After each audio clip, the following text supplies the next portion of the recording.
తెప్పించి ఇచ్చేదానిపోతే లేదు నాకు 1,00,000 రూపాయలు చాలు ఇవ్వు నేను చెప్పడం ఇవంతా ఆయనతో ఉండే సంబంధాలు అప్పుడు. అదేవిధంగా మా మిత్రులు జగన్మోహన్ రెడ్డి గారు కూడా ఎన్టీ రామారావు గారితో డిఫరెంట్ విధంగా ఆయన సంబంధాలు కావటం. ఉభయలో పార్టీ పుట్టినప్పుడు ఎన్నో కార్యక్రమాలు ఒక కర్నూలు జిల్లానే కాకుండా స్టేట్లో ఆయన పదవిలో ఉండి కూడా చాలా సహకారం పార్టీకి అందించాడు. నేను పదవిలో లేకుండా ఒక మిత్రునిగా చాలా సహకారాలు అందించాను. కొన్ని మార్లు మనం చేసిందేవి చెప్పలేకపోతుంటాము. ఆ రోజుల్లో ఎన్టీ రామారావు గారికి మనం వీళ్ళకి ఇచ్చేది టికెట్ అంటే ఇచ్చేదానికి సిద్ధంగా ఉండేవారు. బీవెట్ గారు నేను చెప్పని ఇంకా మిత్రులు ఆయన క్లోజ్గా ఉండేవారు.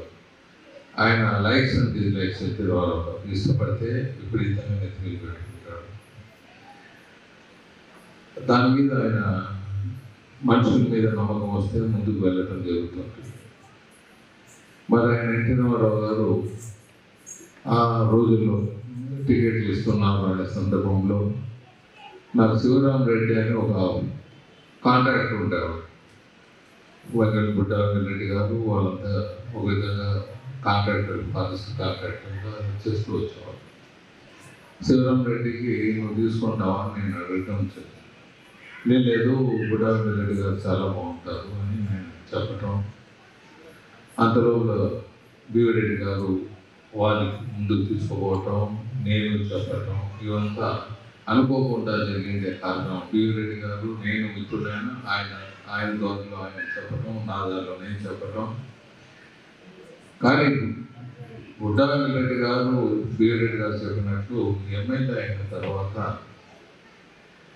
కొన్ని సంవత్సరాలకు మేము ఆయనకు చెప్పేది కాదు ఎన్టీ రామారావు గారికి, ఆయన మన గురించి చెప్పే పరిస్థితులు ఆయన అంత గొప్పతనాన్ని ఎన్టీ రామారావుకు దగ్గర కావటం జరిగింది.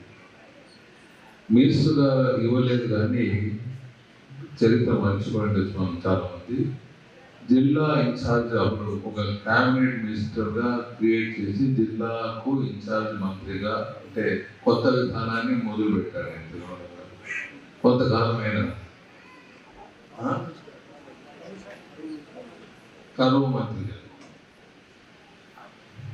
అప్పుడు ఆయనకి ఇవ్వటం,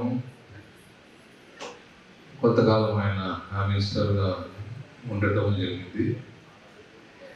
ఇంకా ఆయనతో సంబంధాలు ఏమంటే బివి మోహన్ రెడ్డి మొట్టమొదటి ఎలక్షన్లో ప్రకాష్ జగన్